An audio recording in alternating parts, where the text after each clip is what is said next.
안녕하세요.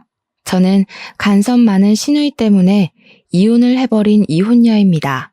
다들 이혼까지를 결혼의 끝이라고 보고서 결혼하는 사람 없을 거라고 생각을 해요. 그래서 다들 어디까지 참고 살 수 있는지가 좀 궁금합니다. 저도 남들이 참는 만큼 저도 버티고 살아야 하는 건지, 남들은 어떤 이유로 지옥 같은 결혼 생활을 견디면서 살고 있는지도 궁금해요. 저는 인사말에 말씀드렸다시피 간섭 때문에 이혼을 선택한 경우입니다. 제 주변에서 종종 간섭, 그까짓것 결혼을 하면 당연히 감수해야 할 부분이라고, 그런 것도 모르고 결혼을 했냐는 말을 하는 어른들이 있어요. 저는 솔직히 결혼이 뭔지 잘 모르고 결혼한 거 맞습니다. 그래서 제가 뭘 배우고 익혀서 결혼을 해야 했던 건지도 잘 몰랐어요. 간섭을 참으려고 결혼한 게 아니라 저는 행복한 미래를 꿈꾸기 위해서 결혼을 한 거거든요.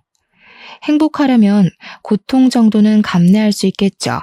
그런데 정작 고통 때문에 행복 느낄 여력이 전혀 없어져 버리면요? 이건 뭔가 잘못됐다고 봐도 되는 거 아닌가요? 간섭이란 건 친가족한테 들어도 스트레스가 되는데 처음부터 경계심을 갖고 마주해야 되는 시댁에서 간섭이 오잖아요? 그거 그야말로 천인공노할 일과도 같습니다. 저만 이런 거 아니라고 봐요. 제게는 가족 관계가 아주 화목한 집에서 자란 남편이 있는데요. 한 사람을 만나기 전에 그 집안의 분위기를 잘 파악하라는 말이 도는 것도 그만큼 집안 배경이 한 사람이 성장하는 과정에서 아주 치명적인 영향을 준다는 거잖아요. 그래서 저도 저와 결혼할 남자는 집안이 가정적이고 화목했으면 좋겠다고 생각을 했었어요. 그런데 결혼 인사를 가서 처음 마주한 시댁은 삭막한 저희 집안보다 너무 따뜻하고 웃음이 많은 곳이더라고요. 부모는 부모라서 자식을 위하고 자식은 자식이라서 부모를 위하는 성인군자 같은 집안을 저는 남편 덕에 처음 보게 되었습니다. 시부모를 처음 만난 자리에서는 신우가 없었어요. 단란하게 넷이서 식사를 하면서 남편이 어떻게 자라왔는지, 얼마나 정이 가득한 집안인지를 듣는 시간을 가졌었습니다. 우리 딸이랑 아들은 나이 차이가 많이 나서 싸우고 말고 할 것도 없었어요. 이미 우리 딸이 동생을 자기 조카 보듯 아들 보듯 그렇게 나대신 키웠는데 누나가 그렇게 헌신해주니 아들도 알아서 누나한테 잘하고 그렇게 컸어요. 나랑 우리 바깥 양반은 아무것도 한 게 없었을 정도라니까. 애들이 알아서 잘 커주니 얼마나 고마운지 몰라요. 지금도 남매끼리 우애가 깊어서 어디 가서 이런 소리 자랑하면 다들 놀라더라고. 여자, 남자 형제는 다 큰 성인이 되면 서로 얼굴도 잘 안 보고 산다고 하던데. 그런 집안에 비하면 우리 집안이 유별나긴 해요. 그래도 피를 나눈 혈육인데 서로 안 보고 살면 얼마나 아쉬운 일이겠어요. 당연하지. 같이 자란 가족인데 안 보고 살면 되나? 더군다나 누나가 나한테 좀 특별한 사람이야? 물론 나랑 누나를 이렇게 잘 키워준 부모님 덕분이 크긴 하지만 어쨌든 우리처럼 이렇게 사이좋은 가정도 드물더라고. 이래서 집에 어른들이 자식들한테 본보기가 잘 되어야 하나 봐. 우리 엄마 아빠처럼. 남편한테는 남편보다 나이 9살 많은 누나가 하나 있습니다. 그러니까 저한테는 신우인 거죠. 시부모 말로는 신우가 평소 남편을 키우다시피 자랐다고 합니다. 실제 남편은 시부모의 사랑보다 신우의 사랑을 더 크게 느꼈다고 했어요. 초등학교 때까지만 해도 다들 부모님 찾을 때 남편은 신우를 찾으며 신우에게 학교 행사 참여를 원했다고 했고, 사춘기 땐 자기 부모랑은 말을 안 섞어도 신우만큼은 남편의 해결사 같은 존재였다고 했습니다. 신우가 거의 제2의 엄마라고 해도 될 정도였다고 하네요. 그리고 듣자 하니 남편 생일마다 신우가 아주 통 크게 선물하기까지 했더라고요. 남편이 학생일 때는 브랜드 옷, 명품 시계 등을 흔쾌히 사줬고, 남편이 사회인 되고 나서는 차, 전세 오피스텔, 지갑 등을 선물한 걸로 들었습니다. 남편은 신우랑 나이 차이가 있다 보니까 학생 때 용돈이 없어 본 적이 없었대요. 자기 또래들이 한 달에 5만 원 받을 때 자기는 2배 이상을 받는 입장이었다고 합니다. 남편도 신우가 주는 마음을 알아서 늘 자기 누나한테 감사하며 살고 있다고 저랑 연애할 때 얘기한 적 있었어요. 그렇게 시댁에서 가장 어화동동 소중하게 키워진 자식, 제 남편이었습니다. 솔직히 너무 좋아 보였습니다. 부럽기도 했어요. 저는 형제자매가 없었음에도 불구하고 부모님이 맞벌이라서 저 혼자 집에 있는 경우가 더 많았거든요. 시부모는 남편을 사랑으로 키운 만큼 제게도 다정한 태도를 보여주셨습니다. 그래서 인사하러 간 자리에서 저도 모르게 제 있는 그대로의 모습을 많이 보이기도 했어요.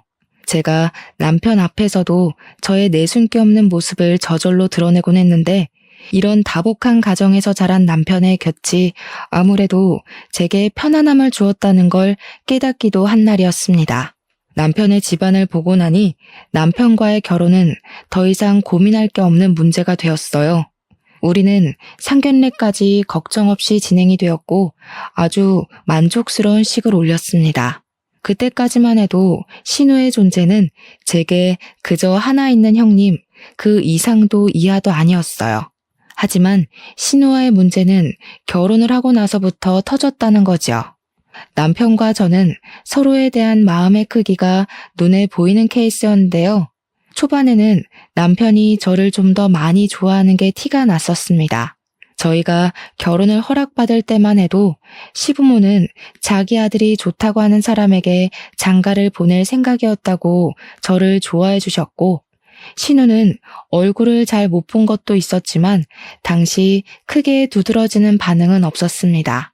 이제 와서 다시 생각해보면 신우가 무반응이었던 이유는 자기 동생과 갈등을 만들고 싶지 않아서 자기 동생의 뜻을 거스르지 못했던 것 같네요. 어쨌든 남편은 제게 푹 빠진 후로 점차 시댁을 소홀히 하기 시작했었어요. 그건 결혼을 하고 신혼 때에 좀 심했습니다. 아무리 개성시대가 되었다고 하지만 그래도 시댁 사람들 생일은 챙겨야 하잖아요. 그런데 남편은 저랑 놀러 갈 생각만 하면서 대책 없이 자꾸 비행기 티켓을 끊었어요. 시부모는 그저 남편이 원 없이 하는 대로 내버려두는 타입이었던지라 자기들 신경 쓰지 말고 우리 부부끼리 잘만 살아달라는 입장이셨어요. 그러나 신우는 달랐죠. 당시에는 신우와 시부모는 확연히 다른 존재라는 걸 눈치 못 챘던 게 제가 한 수 부족했던 면이 아니었나 후회가 됩니다. 어쨌든 한 번은 신우 생일이 다가온 시점이었는데 남편이 뜬금없이 일본 여행 가려고 표를 끊었다길래 당황했었거든요. 제가 신우 생일을 언급하니까 아예 신우 생일을 망각하기까지 했더라니까요. 그러면서 하는 소리는 제가 들어도 좀 서운한 말이었습니다. 뭘 누나까지 챙겨. 내가 알아서 돈 붙여주면 돼. 누나 원래 낯간지럽게 기념일 챙기는 거 안 좋아하거든. 내 돈 지금 자기한테 쓰는 걸로도 모자라. 배우자 생겼는데 다 큰 누나 챙길 여력이 어딨겠냐? 나 이미 누나한테 생일 선물 안 준 지 오래됐는데. 남편은 신혼 때뿐만 아니라 저를 알게 된 후부터 점차 신우의 관심에 대응을 소홀히 하고 있었더라고요. 이건 저도 그날 물어 처음 알게 된 사실이었습니다. 신우한테 아낌없이 돈을 쓰던 남편은 저를 만난 후로 그 해픈 마인드를 제게 베풀기 시작했어요. 남편의 돈과 시간은 전부 제 몫이 되었다는 거죠. 사실 이때만 해도 저는 그게 당연하다고 생각했습니다. 아무리 우애 좋은 남매였다고 해도 각자 가정이 생기면 우애도 적당해야 되는 거잖아요. 남편이 자기 누나에게 소홀해지고 제게 관심을 쏟는 건 결혼할 사이에 솔직히 당연한 거 아닙니까? 그래서 저는 이 문제로 훗날 이혼을 하게 될 줄은 상상도 못했습니다. 신우 때문에 제가 한 여자에게서 남편을 뺏은 상간녀 같다는 생각을 처음 해봤어요. 신우는 시댁에서 같이 지내고 있는 처지였는데요. 갈 때마다 마주치는 건 아니었어도 한 번씩은 봤었단 말이죠. 그런데 몇 안 되는 만남마다 제 기분이 이상하리만치 찝찝해졌어요. 올케는 혹시 술 좋아하는 편인가? 좀 활동적이야? 평소 기가 센 편은 아니지? 연애하면서 내 동생이랑 몇 번이나 싸워봤어? 제게 뭐 적대적으로 묻는 건 아니었고요. 그냥 순수한 말투로 좀 솔직하게 궁금해했던 걸로 기억이 나요. 신우의 직설적인 질문이 좀 얼떨떨하긴 했지만 대답 못할 것도 없어서 저 또한 솔직하게 말을 했죠. 술 원래 안 좋아하고 집에서 노는 걸 즐기고 기세다는 말은 살면서 한 번도 못 들어봤고 남편이랑은 다툰 적이 없다고요. 그랬더니 신우가 방긋 웃으면서 제게 착하다고 말했었습니다. 저도 나이가 30대였는데 누가 머리를 쓰다듬으니까 기분이 오묘하더라고요. 다 늙은 나이에 이게 칭찬받을 일인지도 모르겠고 오히려 뭔가 검사받은 느낌이 들어 좀 별로였어요. 하지만 그 정도까지만 제 신경을 조금씩 긁었지 더 과감하게 선을 넘는 짓은 안 하더군요. 시댁에서 마주칠 때마다 남편과의 관계를 묻길래 솔직히 선을 넘어도 진작 넘겠구나 예측했었거든요. 어쨌든 그 뒤로 신우는 제게 착하다는 말을 입에 달고 살았습니다. 처음에는 저를 좋게 봐주시는구나 싶어서 그런 가벼운 칭찬도 감사하기만 했는데 반복적으로 듣다 보니까 이게 칭찬보다는 세뇌 비슷하게 들리더라고요. 역시나 다 이유 있었던 거였어요. 사람이 이렇게 교활한 짓을 할 수도 있다는 걸 저는 전혀 생각도 않고 있었습니다. 당장 생각나는 사건의 시작을 떠올려 보니 제가 모처럼 출근을 안 하고 쉬고 있는 날이 기억나네요. 그날은 아침부터 갑자기 신우가 들이닥쳤는데요. 제가 그때 아직 자고 있던 중이었습니다. 남편도 제가 쉬는 날인 걸 알고 있었고 쉬는 날에는 제가 늦잠 자는 걸 좋아한다는 것도 알고 있었어요. 그런데 여행 가는 경우 아니면 쉬는 날엔 제게 일찍 전화하지도 않던 남편이 갑자기 저를 깨우더라고요. 그러면서 하는 말은 신우가 찾아왔으니까 인사를 하라는 말이었습니다. 뭔 신우? 당시 제가 잠결에 들은 말이라 그저 꿈을 꾸는 줄만 알았어요.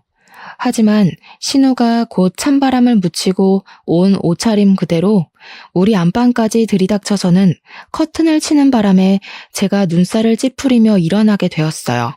옳게 해가 중천에 떴어. 애도 아니고 아직까지 뒹굴고 있으면 어떡해?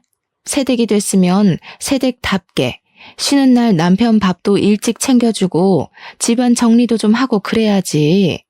신혼살림 시작한 지가 언젠데 아직까지 거실이 엉망이더라. 짐 정리 안 했어? 아직 시간 8시 정도밖에 안 되었을 시간이었습니다. 제 유일한 스트레스 해소법이 쉬는 날 늦잠을 자는 것인데 그걸 방해받으니까 순간적으로 열이 확 뻗치더라고요. 하지만 저는 감정대로 움직이는 사람이 아니기에 최대한 높아지려는 목소리를 가라앉혔습니다. 언제 오셨어요? 오신다는 연락은 못 받았는데 어제 연락 주셨으면 제가 집도 미리 좀 치우고 준비하고 있었을 텐데요. 우리 착한 올케. 거봐라 기성아. 네 와이프 착해서 괜찮을 거라고 했지? 아니, 네 남편이 올케 너 쉬는데 오늘은 오지 말라고 하더라고. 근데 올케는 그런 거에 마음 꽁에 있는 사람 아니잖아. 내가 본 올케는 되게 착한 사람이던데 나 사람 보는 눈 좋거든. 올케 보니까 싫은 소리 잘 못하고 예의 엄청 바른 타입 맞지? 신우는 그날도 어김없이 저를 칭찬했는데 그 소리를 들으니까 알겠더군요. 저더러 착하다고 그리 입에 달고 살던 이유가 뭔지 이때 처음 느꼈습니다. 그러니까 신우는 우리 부부의 우위에 있으려고 하면서 자기 남동생을 향한 애정을 끊지 못해 간섭하려고 제게 착한 올케가 되어라 그리 세뇌시키는 거나 다름없었어요. 나쁘게 돌려 해석하면 자기 하는 짓에 입 닫고 토달지 말라는 뜻과도 같았죠. 물론 그것이 제 신경을 긁긴 했어도 분위기를 뒤집어 엎을 만큼 자극적인 건 아니라서 무시하고 넘겼습니다. 우선은 남편이 저질러 놓은 판을 해결해야 했어요. 제게 상의도 안 하고 신우를 집에 들인 남편에게 무척 화가 났지만 그건 눈앞에 닥친 상황을 끝낸 다음에 논하기로 하고 미뤄야 했습니다. 우리 집에 온 시댁 식구부터 대접을 해드려야 할 것 같아서 겨우 씻고 나왔는데 신우가 먼저 나서서 뚝딱뚝딱 아침을 준비하고 있더라고요. 그러더니 제가 씻고 나온 걸 알고는 저한테 이거 어디 있냐 저거 어디 있냐 질문을 많이도 했습니다. 조금만 찾아보면 어렵지 않은 곳에 다 있는데도 신우는 눈앞에 가위마저 어딨냐고 제게 꼬치꼬치 말을 걸었어요. 아유, 안 되겠다. 내 집 아니라서 뭘 못하겠네. 집주인이 아침 준비 좀 해야겠어. 괜히 살림 주인 대신 나섰다가 올케한테 미움받으면 안 되니까. 나는 저기 물러나 있을게. 참, 내가 꽃게 사왔거든? 기성이가 꽃게탕 좋아하잖아. 이참에 올케 요리 실력도 좀 볼까? 아, 농담이니까 긴장하지는 말고. 그러면서 신우는 남편 있는 거실로 조르륵 나가서는 남편 머리에 지어진 까치집을 귀여워하고 있었습니다. 사이좋은 남매 참 많이 부러워했었는데 저건 부러운 걸 별개로 재수가 없더라고요. 게다가 제가 꽃게를 씻는 동안 신우 혼자서 뭘 뚝딱뚝딱 거리고 있길래 기초공사라도 만들어 놓은 줄 알았더니 정작 손질된 건 아무것도 없었어요. 황당해서 남편이랑 신우 있는 곳을 몇 번이나 돌아봤더니 남편이 앉아서 제 눈치를 좀 보더라고요. 남편은 저를 하도 많이 관찰한 사람이었던지라 제 눈썹이 올라가기만 해도 제가 무슨 기분을 느끼고 있는지 다 아는 사람입니다. 아니나 다를까 제가 지금 굉장히 불쾌한 상태라는 걸 남편이 눈치챈 것 같더라고요. 저한테 오려는 남편이 엉덩이를 떼는 걸 봤는데 신우가 갑자기 남편한테 용돈을 주는 바람에 다시 엉덩이를 붙여 앉게 되었습니다. 신우는 남편에게 30만 원 가량을 주면서 올케랑 옷 한 벌 해입으라고 선심을 보이고 있었어요. 솔직히 이제 와서 하는 말이지만 30만 원으로 성인 남녀 옷 한 벌씩 사입으라는 거 저만 웃긴가요? 굉장히 대단한 용돈을 주는 것처럼 당당하게 봉투를 건네길래 저는 우리끼리 브랜드 점퍼나 하나씩 사입으라고 돈 좀 꽤나 주는 줄 알았습니다. 30만 원이면 그냥 보세옷 사라는 거예요. 차라리 그 돈으로 맛있는 거 사 먹으라고 했다면 그 30만 원의 가치가 좀 더 높게 보였을지 모르겠네요. 어쨌든 신우는 올 때마다 남편한테 소액의 돈을 찔끔찔끔 챙겨주었는데요. 아마 그걸 빌미로 더 자기 마음대로 하려는 낌새가 좀 보였어요. 자기가 돈을 주는 물주이니까 알아서 굽신거리라든지 자기가 우리 부부에게 투자를 해주고 있으니 참견할 만한 자격이 있다는 식이던지 말입니다.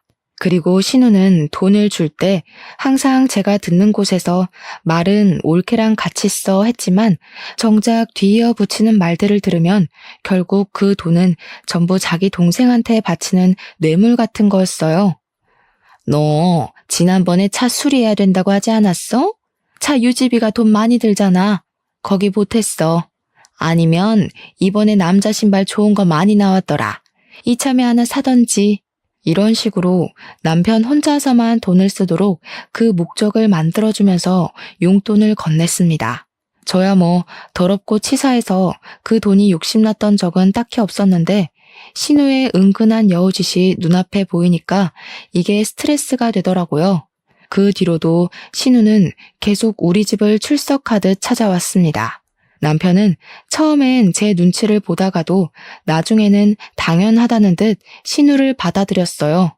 어떤 날에는 제가 집에 없는데도 남편이랑 신우 둘이서 우리 신혼집을 떡하니 차지해 영화를 보고 있는 게 아니겠어요? 그건 좀 아닌 것 같아서 신우가 집으로 돌아가고 남편한테 신우 문제에 대해서 얘기를 꺼낸 적 있었는데요. 솔직히 형님, 지금 선 넘고 있는 거야. 여보 잘 좀 생각해. 여기 당신 가족집 아니고 나랑 둘이 사는 신혼집이야. 내가 없는데 둘이 들어앉아서 시시덕거리고 있는 게 말이 돼? 야, 말이 좀 서운하다. 이 집 우리 누나가 해준 거 잊었어? 그리고 누나가 우리 같이 좋은 거 먹으러 가라고 또 용돈 주고 갔어. 요즘처럼 개인주의 세상에 이만큼이나 옳게 챙기는 시누이가 어딨냐? 배가 불러도 단단히 불렀구먼. 너 진짜 복 받은 줄 알아야 돼. 내 친구 어떻게 사는지 보여줘? 남편이 지금 돌아가는 상황에 대해서 몰라도 너무 모르고 있는 게 눈에 보이더군요. 신우가 제게 미치는 정신적 요인은 전혀 눈치채질 못했고 그저 돈을 주는데 뭐가 문제냐는 식으로 눈만 씀뻑거릴 뿐이었습니다. 저더러 삐뚤게 생각하지 말라고 설득까지 하더라니까요. 물론 저희 신혼집 신우가 해준 거 맞습니다. 그런데 신혼집도 신혼집 나름 아닌가요? 다 썩어가는 빌라 하나를 매매도 아니고 전세로 덜컥 해준 거예요. 고작 이 정도로 콧대를 엄청 세우는데 제가 이걸 고마워해야 되는 건지도 솔직히 모르겠더라고요. 이렇게 선물 받았다 말하기 민망한 빌라일 줄 알았으면 신우가 집 해준다고 집은 신경 쓰지 말라던 남편을 멱살 잡고서라도 말렸을 겁니다. 그리고 남편이 말하는 용돈 말인데요. 물론 신우가 30만 원씩 남편에게 용돈을 주는 것 자체만으로는 문제될 게 없죠. 그런데 그걸 빌미로 판 벌리고 간섭하는 영역이 너무 크다는 게 스트레스인 겁니다. 남편에게 말해도 통하질 않으니 제 속만 타들어갔고 한편으로는 제가 정말 너무 꼬아서 생각하는 건가 싶기도 했어요. 하지만 신우가 드디어 선을 넘는 행동을 보이게 되었는데요. 우리 집을 들이닥치며 사생활을 관여하기 시작하더니 이제는 우리 부부 사이에 은밀한 영역까지도 관심을 가지더라고요. 너희 둘 궁합은 잘 맞니? 그런 거 안 맞으면 한쪽이 바람나. 아직은 피임해야 되는 거 알지? 내 동생 기반 좀 서면 애 낳는 게 좋을 것 같아. 너 일주일에 몇 번 하니? 건강한 관계는 주에 한 번 하는 게 좋다던데. 내 동생 피곤할 테니까 달에 한 번으로 줄이자. 그렇잖아도 신우 행실에 작게 스트레스가 쌓여가고 있었는데 이런 사사로운 영역까지 신우의 간섭이 닿으니까 더 쉽게 예민해지더라고요. 그날 퇴근하고 온 남편한테 속에 응어리를 시시콜콜 풀었더니 남편도 신우가 너무 깊은 부분까지 간섭하니까 당황하긴 했나 봐요. 제 말에 표정이 굳어지는 거 있죠? 그러면서 자기가 입장 표명을 확실히 해야겠다고 신우랑 당분간 연락을 끊겠다고 하더군요. 그래서 남편이 신우에게 난생 처음 따끔하고 단호하게 경고를 한 것 같았어요. 대충 그간의 사사로운 간섭에 대해서 멈춰달라고 했겠죠. 우리 일이니 우리가 알아서 하겠다. 뭐 그런 식으로 했겠죠. 뭐라고 했는지는 안 물어봐서 자세히 알지는 못합니다. 그러나 문제는 이제부터 하나둘씩 폭발하게 되었는데요. 한날 근무 중인데 자꾸 전화가 오길래 받더니 신우한테서 온 거더라고요. 받을 수는 있었지만 잔소리할 게 뻔했기에 일부러 안 받았거든요. 그러니 전화가 수도 없이 울리더라고요. 집요함이 아주 독했습니다. 그렇게 제가 퇴근할 때까지 수백 통이 제 전화의 부재중으로 떴고 마지막엔 문자 하나가 딱 날라와 있더군요. 어디 딴 데로 새지 말고 집에 바로 기어 들어오라는 문구였죠. 그날은 귀가하기 전부터 이미 숨이 턱턱 막히더라고요. 저희 집에서 기다리고 있다는 뜻 아니겠습니까? 각오하고 집에 갔더니 남편은 없고 신우 혼자 집 안에 들어차 있더라고요. 제가 가방을 내려놓으면서 인사를 하자마자 신우가 저한테 성큼 다가와서는 썩은 미소를 보였습니다. 착하다 해줬더니 순여시가 따로 없었네. 너 때문에 나랑 내 동생 사이 틀어졌거든? 대체 내 동생한테 뭐라고 짓거렸냐? 용돈 주고 집안 살림 챙겨주고 끼니 신경 써주고 내가 그것밖엔 더 했어?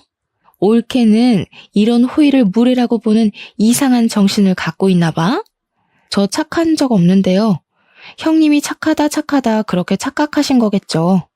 남편도 형님이 사사건건 간섭하는 거 불쾌하던데 모르셨나 봐요? 형님이 별 사생활까지 다 간섭질한다면서 징그럽답니다. 대체 얼마나 기를 눌려놨으면 남편이 이런 사사로운 감정까지도 말 못했을까요? 진짜 남매 맞아요? 상하 관계 아니고 남의 집에 혼자 들어앉아 있는 것도 화가 났던지라 저는 더 필터링 없이 말을 깠습니다. 그러니까 신우가 부들부들 떨더니 이 악물고서 제 기싸대기를 날리더라고요. 꼴에 나이 먹고 힘만큼은 제대로 길러놨나 봐요. 제가 바로 중심 잃고 넘어져 버렸잖아요. 내 동생한테 어울리지도 않는 년을 군말 없이 내버려뒀더니 뭐라고? 네가 우리 남매 사이를 얼마나 안다고 지적질이야? 이 참년아. 기가 차서 말도 안 나온다. 너 내 동생이랑 갈라설 준비해라. 그러고 신우는 제 대꾸를 들을 생각도 없이 집을 쌩 나가버리더군요.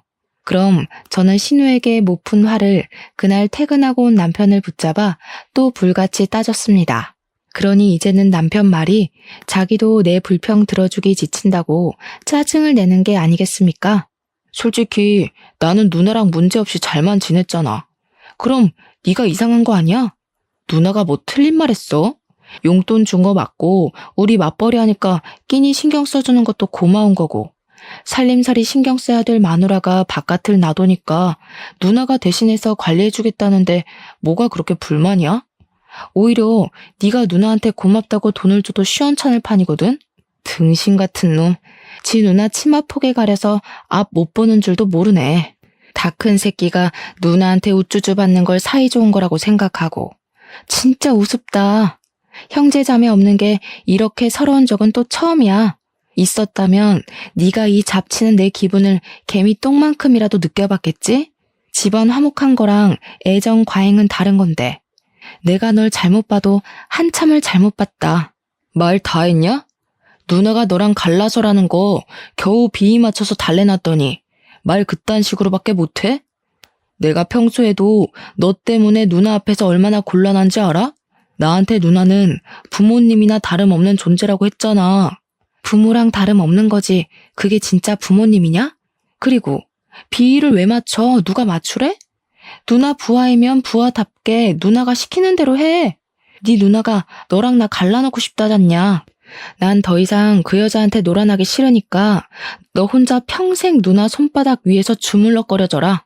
그러면서 제가 먼저 이혼 제안을 했더니 버럭하던 남편이 순간 흠칫하더군요. 남편은 제가 먼저 이혼을 요구할 거란 생각을 안 했던 것 같았어요. 그러거나 말거나 저는 그대로 돌아섰고 남편이랑 저녁도 먹지 않았습니다. 그날 우리는 각방을 쓴 뒤 다음날 이혼 서류를 준비하려고 했어요. 그런데 참 고맙게도 신우가 아침 일찍 출석해서 우리 집 초인종을 눌러주더라고요. 원래는 신우가 우리 집 비번도 알고 있는 것 같았는데 제가 새벽에 몰래 번호를 바꿔놨거든요. 남편이 우리 이혼하는 거 신우한테 말했을 거고 그러면 이렇게 무작정 찾아올 것 같았으니까요. 이혼할 마당에 더 이상 제게 형님 되는 사람도 아니고 달가운 손님도 아니라서 저는 초인종 소리를 못 들은 척 출근 준비만 했는데요. 그러니 남편이 양치를 하다가 후다닥 나가서 문을 열어주더라고요. 어머머, 집에 사람이 없니? 왜 씻다 말고 나와서 문을 열어? 집에 개념 없는 여자가 살고 있으니까 이렇게 남자가 고생을 한다.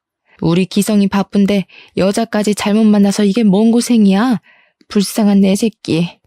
남자가 대문 열면 안 되는 법이 신우만의 법전에는 있나 봅니다.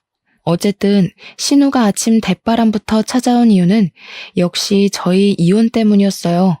고맙게도 직접 이혼 서류를 챙겨왔더라고요. 굳이 제 수고를 들이지 않아도 되었잖아요. 그 친절함에 감동해 눈물이 날 뻔했습니다. 신우는 오자마자 합의 이혼하라고 이래라 저래라 또 명령질을 하기 시작했는데요. 내용이고 뭐고를 떠나서 목소리가 그냥 진짜 듣기 싫었어요. 근데 남편은 역시나 누나 말이 법이라고 보는 사람이라 신우가 시키는 대로 도장을 찾아오고 볼펜을 찾아오고 아주 충성스러웠습니다. 그 모습을 지켜보는데 그동안 제가 남자랑 산 건지 남아랑 산 건지 헷갈리더군요. 뭐 그러거나 말거나 저는 일단 출근이 바빠서 준비만 하고 있었어요. 그러니 신우가 그런 저를 얌전히 내버려뒀을 리 있겠습니까? 옳게? 아, 이제 옳게도 아니지. 야, 귓구멍 막혔니? 와서 도장 찍으라잖아. 왜? 이제야 네가 뭘 좀 잘못했다는 생각이 들어? 이혼 못하겠니? 그럼 머리 받고 용서 좀 빌어보던가. 네 진심이 얼마나 전해지느냐에 따라 내가 이 이혼 없던 걸로 해줄 수도 있어. 신우 목적은 사실 이혼이 아니라 저거였던 듯 싶었습니다. 저를 끝내 무릎 꿇리고 싶었나 봐요. 기센 척하면서 어떻게든 제 우위에 있으려고 사족을 다하는 신우를 보니 제 눈에는 그저 신우가 일진놀이하는 고등학생으로밖에 안 보이더군요. 그래서 저도 신우가 좋아하는 찰떡선이 없는 화법으로 대답을 해주며 신발을 신었습니다. 네, 제 귓구멍이 꽉 막혀서 뭐라고 씨부리는지 모르겠네요. 이제 내 신우도 아니고 그냥 할 일 없는 아줌마 같은데 내가 왜 아줌마 말을 들어야 되죠? 퇴근하고 나서 도장 찍을 테니까 그만 깝죽거리고 거기 두고 가세요. 그러고는 그대로 나와버렸더니 문 밖으로 신우가 비명을 지르는 게 들렸습니다. 악에 받쳐서 소리를 지르던데 목청 한번 좋더라고요. 또 하나는 남편의 다급한 목소리까지 겹쳐 들렸는데 대충 엿들어 보니까 신우가 시키는 대로 하면 제가 꼬리 내리고 얌전히 고개를 숙일 줄 알았던 것 같았어요. 아 뭐야, 와이프가 꼼짝도 안 하잖아. 누나가 이렇게 하면 다 된다며. 나 이혼까지 하기 싫단 말이야. 퇴근하고 도장 찍겠다는데 이제 어떡할 거야? 그렇게 사이좋던 남매가 투닥거리는 걸 밖에서 엿들으니까 속이 꽤 시원하더라고요. 어쨌든 퇴근하고 돌아와서 좀 조용한 분위기에 도장을 찍어야지 생각하고 있었는데요. 제가 신우에 대해서 간과한 게 하나 있었더라고요. 신우가 어마어마한 쌍년이라는 걸 잠시 망각했던 겁니다. 퇴근하고 집에 들어갔더니 신우가 출근 전에 봤던 그 몰골 그대로 집에도 안 가고 기다리고 있는 거 아니겠습니까? 근데 황당한 건 제 짐을 전부 신발장으로 다 내던져 놨더라고요. 옷은 여기저기 짓밟혀서 더러워진 상태였고 화장품도 반 이상은 깨져 있었습니다. 신우는 제가 그 꼴을 보고 단단히 충격을 먹었을 거라고 생각했나 봐요. 저를 업신여기며 제 반응을 지켜보는 표정이 딱 그렇게 설명을 해주더라고요. 그 옆에서 남편은 그저 저를 흘겨보고 있었는데 그게 저한테 초조하거나 미안하다는 얼굴은 절대 아니었어요. 약간 꼴 좋다? 그럴 줄 알았다? 그런 느낌으로 저를 가소롭게 보고 있었습니다. 일단은 끝까지 자기 누나를 믿고 신우가 시키는 대로 할 생각인가 봅니다. 야, 이 집 내가 해준 거 알지? 너한텐 딱히 아쉬울 거 없을 거야. 이번 기회에 사람이 주제를 모르면 어떻게 되는지 느꼈길 바래. 그 쓰레기 들고 당장 내 집에서 꺼져. 그래요. 안 그래도 사준 사람의 손때가 묻은 집이라 그런지 구린내가 장난 아니었어요. 능력 좋은 척 할 거면 저기 강남 아파트 정도는 해줄 것이지. 겨우 서울 변두리에 빌라 하나 해줘놓고 돈 많은 척은 너무하셨어요. 해주고도 욕먹는 게 딱 이 경우인데. 평소 사회생활 잘 못하셨나 봐요. 이게 돌았나? 내 동생 혼자 사는 거면 당연히 강남 아파트 해줬어. 웬 거지 같은 년이 같이 기어 들어와 사는데 내가 처음부터 네 눈깔 높여주고 싶었겠니? 이제 보니 왜 결혼 못했는지 알겠다. 나이를 똥구멍으로 처먹었으니까 주변 남자들이 그쪽한테 미리 학을 뗀 거였네요. 아줌마 같은 사람을 노처녀가 히스테리 부린다고들 하죠. 우애 좋은 둘이서 노처녀 노총각으로 계속 끈끈하게 지내면 되겠어요. 남매가 계속 이렇게 지내면 고독사는 면할 거 아니에요? 좋은 거 맞나 모르겠네. 그때 신우가 분을 참지 못하게 제 뺨따구를 때렸습니다. 제가 이걸 딱 기다리고 있었어요. 손찌검이 한 대도 아니고 2대의 3대까지 이어졌을 때 저는 보기 좋게 쓰러지기까지 했습니다. 그리고 적당히 편집점을 잡고 난 뒤에 자리에서 일어났죠. 이럴 줄 알고 혹시나 해서 전날 새벽에 카메라 하나를 설치해놨는데 정말 다행이었어요. 괜히 카메라 값만 날리는 줄 알고 조마조마했거든요. 제가 알아보니까 결혼 파탄 사유에 시댁의 부당한 대우가 속해 있다면 그걸 유책 사유로 쳐서 소송건으로 이혼이 가능하다고 하더라고요. 하마터면 억울하게 합의 이혼해 줄 뻔했지 뭐예요? 오늘따라 왜 이렇게 질질 끄나 몰라. 지금 안 때렸으면 이혼 미룰 뻔했잖아요. 덕분에 카메라에 잘 담겼으니까 이젠 인간 대 인간으로 갑시다.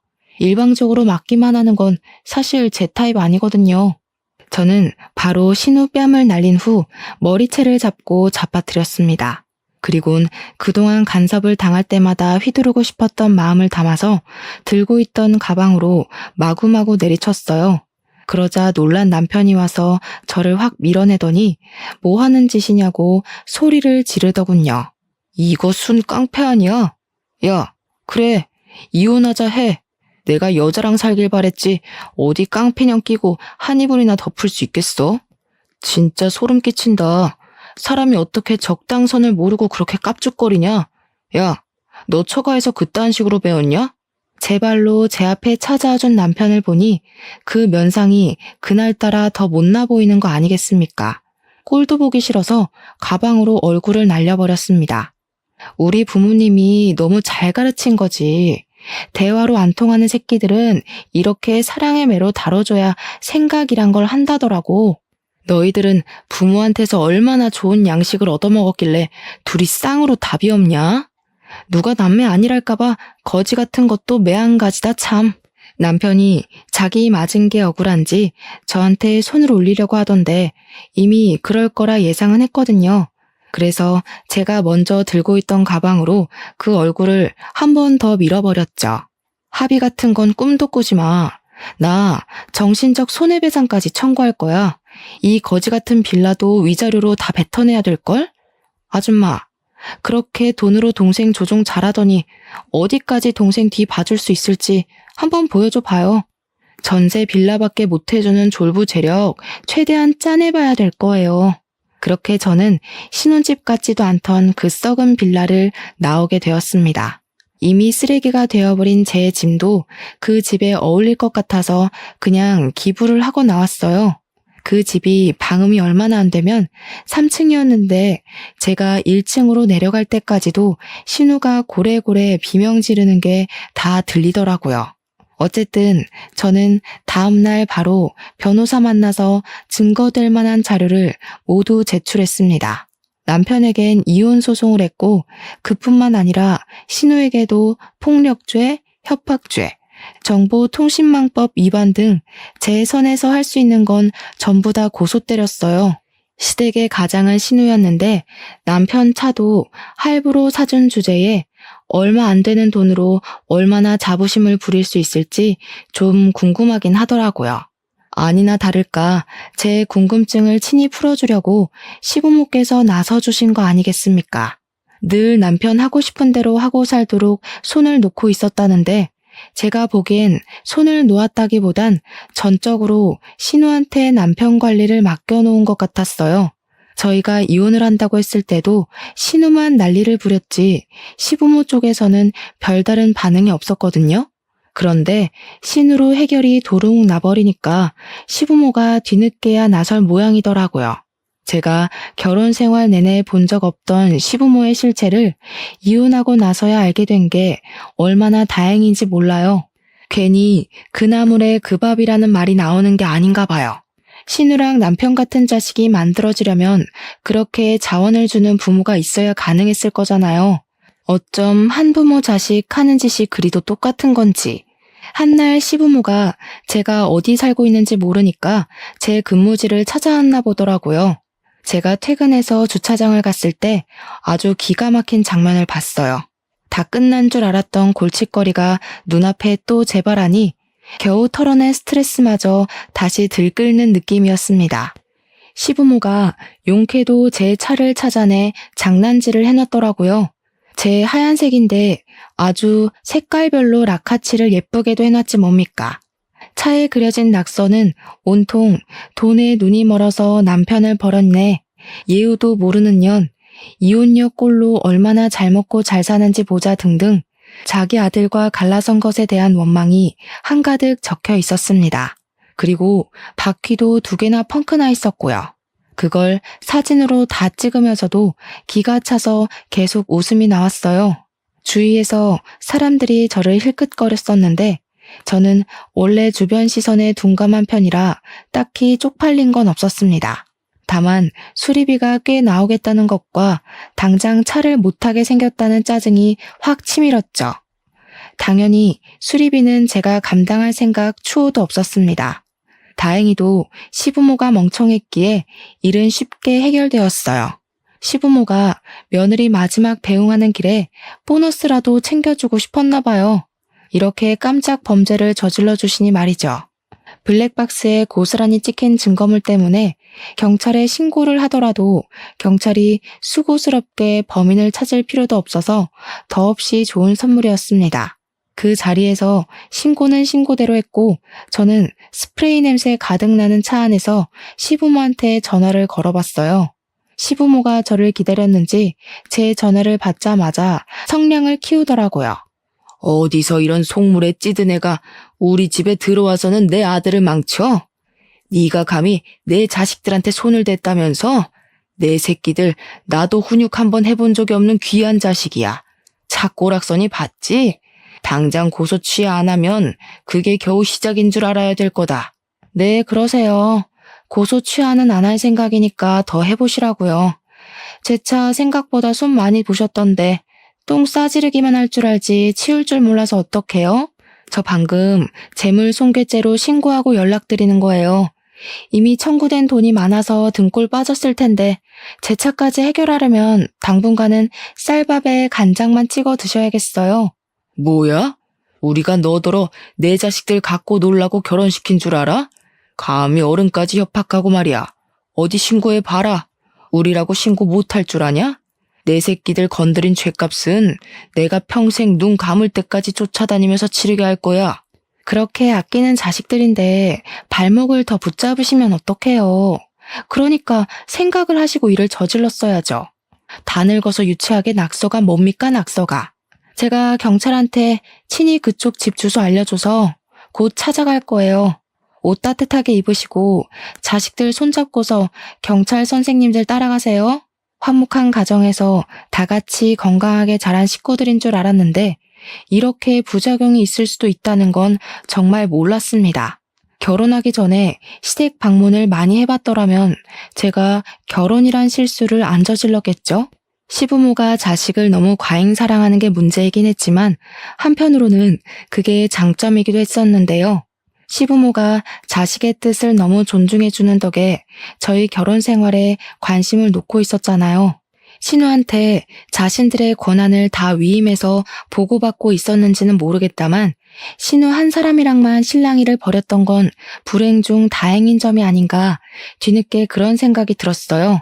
아무튼 저는 그 일이 있고 9개월이 지난 현재 일상생활을 완벽히 복구하였습니다.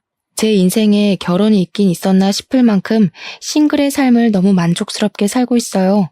결혼도 한 번 갔다 오니까 두 번까지는 환상이 안 생기더라고요. 이혼이란 아픔이 제가 살아가는 길에 긍정적인 걸음이 되었다고 생각하면 그게 그리 막 아픈 것도 아니었고요. 오히려 제 삶에 더 집중할 수 있는 계기가 되지 않았나 싶어요. 저도 저지만 이번 기회에 저 애정과다 집안에서 색다르게 깨우치는 게 있었길 바라네요. 아마 자기네들이 뭘 잘못했는지도 모르고 있을 가능성이 크지만 말이에요. 사연은 여기까지가 끝인데 다들 제 이야기를 어떻게 받아들이셨는지 모르겠어요. 저는 그래도 금똥 정도는 밟았다고 생각하고 있습니다.